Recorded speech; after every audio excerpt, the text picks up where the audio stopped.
Jennimai here, Mashable's tech reporter, and today we're going to test out the new iPhone 13's camera capabilities. We're gonna be using the iPhone 13 mini and the iPhone 13 Pro to see what the cameras can do. We're going to be making some Christmas cookies, some ornaments, and doing a whole holiday photo shoot and capturing it all with these cameras. So let's put them to the test and see what they can do.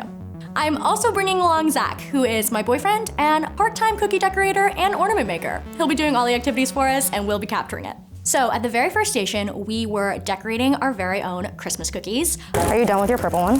Yeah. Can I hold it? Yeah.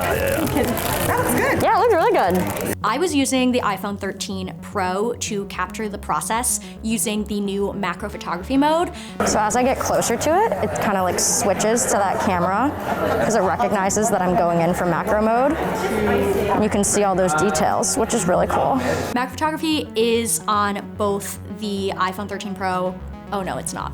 Totally lied. Macro photography is only available on the Pro and Pro Max, so we had to use the 13 Pro for that to get use of that extra camera. So as you get closer to whatever object you're trying to take that super close-up shot of, the phone will recognize that you're getting closer and switch to other camera so it can get that really tiny granular detail. And it was very cool to put it to the test with the sprinkles, the powdered sugar. We really got in super close and saw everything we could see. So at the next station, we were making our very own tassel ornaments. So as Zach was making his ornaments, I was capturing it with the iPhone 13 mini and putting cinematic mode to the test. Cinematic mode is the new portrait mode-like feature on the video camera. So that is on all of the iPhone 13 lines, whether that's the mini all the way up to the Pro Max. So we were using it on the mini, but on the mini you can only do it in 1x. So you're a little bit further back, you're not as tight into your subject, which definitely you still get the effect, but you can't zoom in quite as close. Cinematic mode essentially focuses on your object or person and keeps that in focus while the background is blurred. And as you move the camera or as other people or subjects come into frame, it'll automatically detect that and focus on that new subject. And then I also tested it with the Pro to get it in the 3x mode so that we could really get the shot close up tight to my subject's face. Both looked great and the tassel turned out beautiful.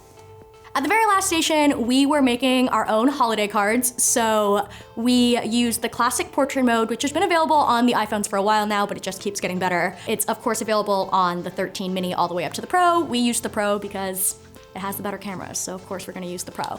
On the Pro, you get both 1x and 3x. So 1x gets you more of that full body shot while blurring the background, whereas 3x will get you in really tight and more of like a head and shoulders shot. So we took a bunch of fun poses, we got some other people in on the fun, and we got these great photos out of it. And then we went over and made our own holiday card using the iPads and Procreate, which ended up very cute and let us stretch our creative sides a little bit.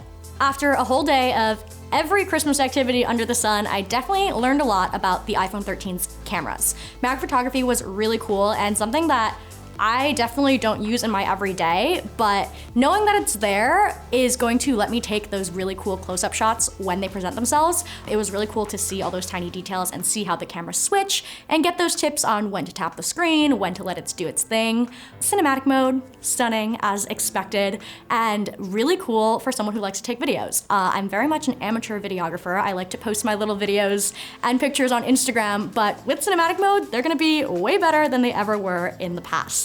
And of course, portrait mode.